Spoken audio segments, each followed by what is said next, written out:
सौरव गांगुली। इन्हें भारतीय क्रिकेट में बदलाव लाने के लिए याद किया जाता है। ये वो खिलाड़ी हैं जिन्होंने भारतीय टीम को लड़ना और जीतना सिखाया। उन्होंने अपनी टीम को आगे बढ़कर नेतृत्व किया और जब भी टीम मुसीबत में दिखी तो उन्होंने अपने प्रदर्शन से टीम को मुसीबत से बाहर निकाला। वो सही मायनों में एक काबिल लीडर थे जिन पर उनकी टीम को विश्वास था। दोस्तों, आज हम बात करने जा रहे हैं भारतीय टीम के सबसे सफल कप्तान और बल्लेबाजों में से एक सौरव गांगुली के बारे में, जिन्हें लोग प्यार से Maharaja, God of the off side और दादा जैसे उपनामों से जानते हैं। तो आइए आज बात करते हैं क्रिकेट के इतिहास में अपनी अलग पहचान बनाने वाले इस सितारे की जिंदगी के बारे में।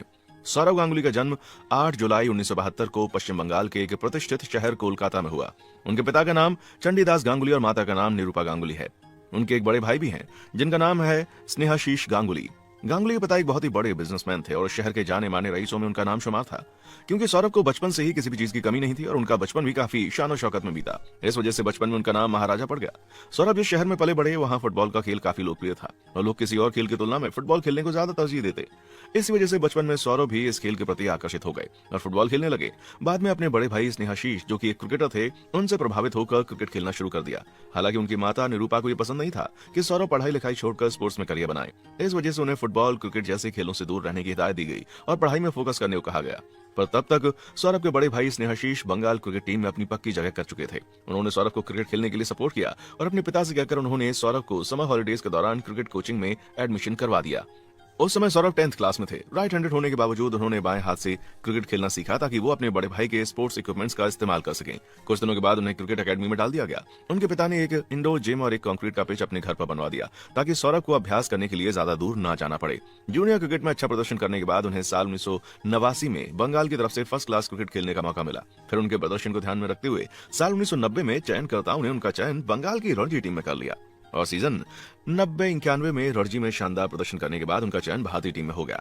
साल 1992 में उन्होंने वेस्टइंडीज के खिलाफ एक दिवसीय अंतर्राष्ट्रीय क्रिकेट में अपना डेब्यू किया।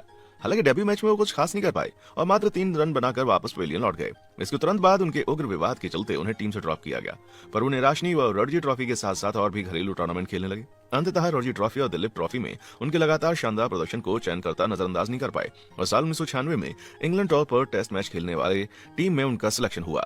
उस समय टीम के कप्तान थे मोहम्मद अजहरुद्दीन। टीम के स्टार बल्लेबाज नवजोत सिंह सिद्धू की अनुपस्थिति में उन्हें दूसरे टेस्ट में प्लेइंग 11 में शामिल किया गया। इस तरह उन्हें अपना पहला टेस्ट खेलने का मौका मिला। ये मैच खेला जाने वाला था क्रिकेट के मक्का कहे जाने वाले लॉर्ड्स क्रिकेट ग्राउंड में। उन्होंने इस मौके को पूरी तरह से यूटिलाइज किया। इसी मैच में भारत के एक और महान बल्लेबाज राहुल द्रविड़ ने भी अपना डेब्यू किया। अपने पहले टेस्ट मैच में गांगुली ने 131 रनों की शानदार पारी खेली और अपना पहला टेस्ट शतक भी बना दिया। इसी मैच में राहुल द्रविड़ ने 95 रनों की शानदार पारी खेली और दुर्भाग्यवश अपना शतक पूरा नहीं कर पाए। इस शतक के साथ गांगुली लॉर्ड्स के क्रिकेट ग्राउंड में अपने डेब्यू टेस्ट में शतक बनाने वाले बल्लेबाज बने। उस समय के 30वें खिलाड़ी बने और उनकी 131 रनों की पारी उस ग्राउंड पर किसी भी क्रिकेटर द्वारा अपने डेब्यू टेस्ट में खेली गई अब तक की सबसे बड़ी पारी है। उनके पिछले मैच के शानदार प्रदर्शन को ध्यान में रखते हुए कप्तान ने फिर उन्हें तीसरे टेस्ट मैच में प्लेइंग 11 में चुना, जहां उन्होंने एक बार फिर से अपने कप्तान के भरोसे पर खरा उतरते हुए 136 रनों की पारी खेली। इस तरह अपने पहले 2 लगातार टेस्ट मैचों में शतक लगाने वाले लॉरेंस और एल्विन कालीचरण के बाद विश्व के तीसरे बल्लेबाज बने। इंग्लैंड के सक्सेसफुल टूर के बाद जब वो भारत वापस आए तब वो अपना ज्यादा समय अपने चाइल्डहुड क्रश डोना रॉय के साथ व्यतीत करने लगे। जब बात उनके माता पिता को पता चली तो उनके परिवार ने सौरभ की सहमति से उनकी शादी ही बचपन के प्यार डोना रॉय से तय कर दी और फरवरी 1997 को उनकी शादी डोना रॉय से हो गई। शादी के बाद डोना गांगुली बनी उनकी लेडी लक, उनका साथ दिया और उसी साल 1997 में श्रीलंका के खिलाफ उन्होंने अपना पहला एक दिवसीय शतक लगाया। उसी साल सहारा कप में पाकिस्तान के खिलाफ अपने शानदार प्रदर्शन के दम पर उन्होंने लगातार 4 man of the match award जीते। इस तरह एक दिवसीय क्रिकेट में ऐसा करने वाले विश्व के पहले खिलाड़ी बने। हालांकि एक दिवसीय क्रिकेट में तो वो कमाल का प्रदर्शन कर रहे थे, पर टेस्ट मैचों में वो अच्छी शुरुआत करने के बावजूद बड़ी पारियां नहीं खेल पा रहे थे। इस वजह से टीम में उनकी जगह पर भी सवाल उठने लगे।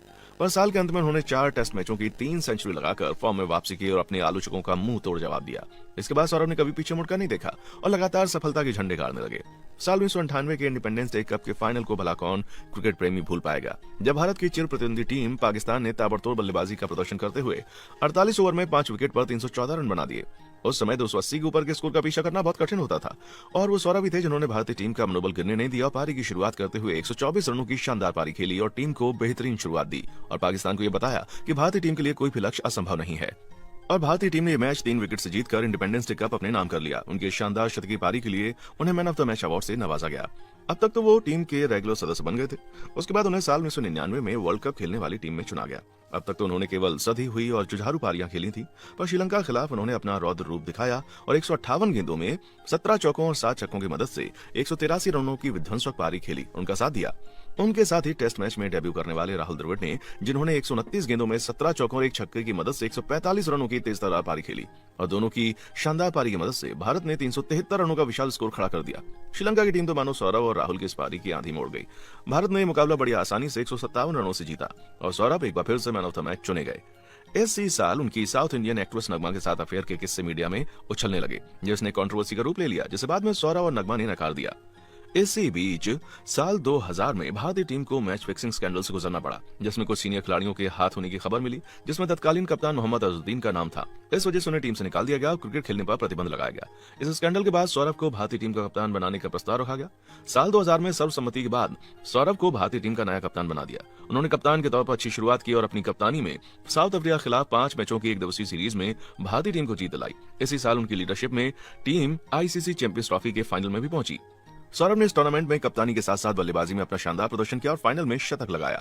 सौरभ के शतक के बावजूद भी भारतीय टीम फाइनल में न्यूजीलैंड से हार गई। वो सौरभ ही थे जिन्होंने भारतीय टीम को जीतना सिखाया और किसी भी सिचुएशन में हार न मानने का जज्बा अपनी टीम में भरा। उन्होंने युवाओं को आगे आने का मौका दिया, क्योंकि वो जानते थे कि टीम केवल अनुभव के दम पर नहीं जीत सकती। बड़ी टीमों को हराने के लिए युवाओं का जोश और सीनियर खिलाड़ियों का अनुभव दोनों का समावेश होना जरूरी है। सौरभ ने युवराज सिंह, जहीर खान, हरभजन सिंह, आशीष नेहरा, वीरेंद्र सहवाग जैसे युवाओं को अपने आप साबित करने का मौका दिया। उनकी कप्तानी में एक खिलाड़ी बाद में मैच जिताऊ प्लेयर बनकर दुनिया के सामने उभरे और भारतीय टीम को स्वर्णिम भविष्य की नींव रखी गई। उन्होंने महेंद्र सिंह धोनी जैसे खिलाड़ी को अंतर्राष्ट्रीय क्रिकेट में अपनी पहचान बनाने का मौका दिया, जो बाद में चलकर एक महान कप्तान और क्रिकेटर बने। साल 2001 में उनकी कप्तानी में भारत ने अपनी धरती पर टेस्ट सीरीज खेलने आई ऑस्ट्रेलियाई टीम को 2-1 से हराकर उनका घमंड चूर कर दिया। इसके बाद साल 2002 में इंग्लैंड की टीम भारत आई 6 मैचों की एक दिवसीय सीरीज खेलने, जहां ये सीरीज 3-3 की बराबरी पर छूटी और सीरीज के अंतिम मैच में इंग्लैंड के खिलाड़ी एंड्रयू फ्लिंटॉफ ने अंतिम विकेट लेकर जिस तरह अपनी शर्ट हवा में लहराई थी, ये बात सौरभ को अच्छी नहीं लगी और उन्होंने इसका करारा जवाब देने का मन में ठान लिया। और साल 2002 के नेटवेस्ट सीरीज के फाइनल में तो कमोबेश हर क्रिकेट प्रेमी को याद होगा, जिसमें युवराज सिंह और मोहम्मद कैफ ने अपनी शानदार बल्लेबाजी से एक समय हार के कगार पर खड़ी भारतीय टीम को यादगार जीत दिलाई। इसके बाद सौरभ ने लॉर्ड्स की बालकनी में अपना शर्ट खोलकर हवा में लहरा दिया। यह जवाब था उनका एंड्रयू फ्लिंटॉफ को और दुनिया की बाकी दूसरी टीमों को कि हम भारतीय भी ईंट का जवाब पत्थर से देना जानते हैं।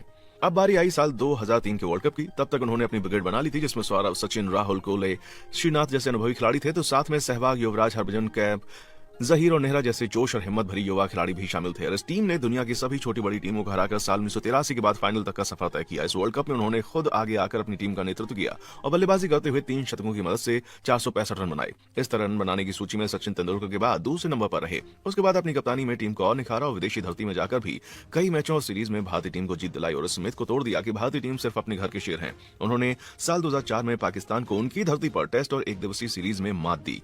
साल 2005 में ग्रेग चैपल और जॉन राइट की जगह भारतीय टीम का कोच बनाया गया। उसके बाद सौरभ और चैपल के बीच मतभेद होने लगे। इस वजह से उनका प्रदर्शन प्रभावित हुआ। फिर उन्हें कप्तानी से हटाकर राहुल द्रविड़ को कप्तानी दी गई और बाद में सौरभ को टीम से निकाला गया। सौरभ ने घरेलू क्रिकेट और काउंटी क्रिकेट में किए गए अपने प्रदर्शन के दम पर फिर से टीम में जगह बनाई। इस तरह वो साल 2007 के वर्ल्ड कप खेलने वाली टीम का हिस्सा बने और साल 2007 में उन्होंने पाकिस्तान के खिलाफ तीसरे टेस्ट मैच में 240 रनों की कमाल की पारी खेली, अपना पहला दोहरा शतक बनाया। वो साल 2007 में टेस्ट मैचों में कुल 1106 रन और एक दिवसीय मैचों में 1240 रन बनाकर हाई स्कोरर बने। सौरभ ने अब तक के करियर में ये सब हासिल कर लिया था, जो उन्हें एक महान खिलाड़ियों की सूची में डालने के लिए काफी था और अब वो रिटायरमेंट के बारे में सोचने लगे थे और सही मौके की तलाश में थे। अक्टूबर 2008 में ऑस्ट्रेलिया टीम 4 टेस्ट मैचों की सीरीज खेलने भारत आई और सौरभ को भी इस सीरीज के लिए टीम में चुना गया। तब उन्होंने घोषणा की कि वो इस सीरीज के बाद संन्यास ले लेंगे। उन्होंने इस सीरीज में भी अच्छा प्रदर्शन किया और एक शतक और एक अर्धशतक की मदद से कुल 324 रन बनाए। इस तरह भारत ने इस सीरीज को 2-0 से जीत लिया और जीत के साथ ही 6 नवंबर 2008 को इस शानदार खिलाड़ी ने अंतर्राष्ट्रीय क्रिकेट से संन्यास ले लिया। वो आईपीएल में कोलकाता नाइट राइडर्स की तरफ से खेले और टीम की कप्तानी भी की। बल्लेबाजी की बात करें तो उन्होंने अपने क्रिकेट करियर में 113 टेस्ट मैचों में 16 शतकों और 35 अर्धशतकों की मदद से 7212 रन बनाए, जिसमें उनका हाईएस्ट स्कोर 240 रन है। वहीं 311 एक दिवसीय अंतर्राष्ट्रीय मैचों में 22 शतकों और 72 अर्धशतक की मदद से 11363 रन बनाए, जिसमें उनका हाईएस्ट स्कोर 183 रन है। चलिए अब एक नजर डालते हैं सौरभ के कुछ चुनिंदा रिकॉर्ड्स पर। वो एक दिवसीय क्रिकेट में लगातार man of the match award जीतने वाले विश्व के पहले और इकलौते खिलाड़ी हैं। वो आईसीसी चैंपियंस ट्रॉफी के इतिहास में 3 शतक लगाने वाले पहले खिलाड़ी हैं। वो विश्व कप में सबसे बड़ी पारी खेलने वाले इकलौते भारतीय बल्लेबाज हैं। उन्होंने 1999 के वर्ल्ड कप में श्रीलंका के खिलाफ 183 रनों की पारी खेलकर साबित कर लिया। इसके अलावा उन्हें कई अवार्ड से सम्मानित किया जा चुका है। साल 1997 में उन्होंने भारत सरकार का अर्जुन अवार्ड पाया। साल 2004 में वो पद्मश्री से सम्मानित किए गए। उन्हें साल 2015 में prestigious Melbourne cricket club MCC ने लाइफ टाइम मेंबरशिप अवार्ड से नवाजा। उनकी निजी जिंदगी की बात करें तो उन्होंने साल 1997 में डोना रॉय से विवाह किया, जिनसे उनको एक बेटी है। इसका नाम उन्होंने सना गांगुली रखा है। क्रिकेट से रिटायर होने के बाद भी उस खेल से जुड़े हुए हैं। इससे पहले वो बंगाल क्रिकेट एसोसिएशन के प्रेसिडेंट बने और बंगाल क्रिकेट को बेहतर बनाने में अहम भूमिका निभाई और साथ ही कई मैचों में कमेंट्री करते हुए नजर आए। दोस्तों, ये थी भारतीय क्रिकेट के स्वर्णिम भविष्य की नींव रखने वाले भारतीय क्रिकेट के इतिहास के सबसे सफल कप्तान, साथ ही विश्व के महान बल्लेबाजों में से एक सौरव गांगुली के शानदार सफर की छोटी सी दास्तान। ऐसे ही इंटरेस्टिंग टॉपिक के साथ आपसे फिर मिलता हूं। आपकी वीडियो इंस्पायरिंग लगी है तो इसे लाइक और शेयर करें।